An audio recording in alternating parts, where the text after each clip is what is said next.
And after naman po natin pumunta dyan ng S&R, ay dumiretso naman po kami ng Lima Outlet. At located nga lang din po pala yan sa Lipa, Batangas. Dumating naman po kami dyan ng before 3 p.m. At pagbaba nga po pala namin dyan ay buti hindi naman po umuulan.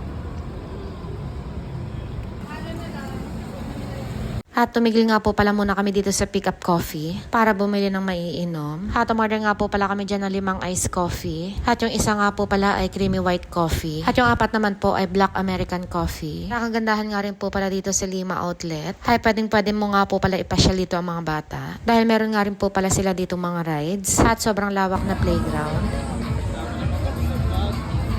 And shoutout nga rin po pala dito sa father and son na si Alden, Richard, and Aljon. Vlog na tayo, Alden. Sikat na tayo. Alden! Alden! Uy! Kinakabahan.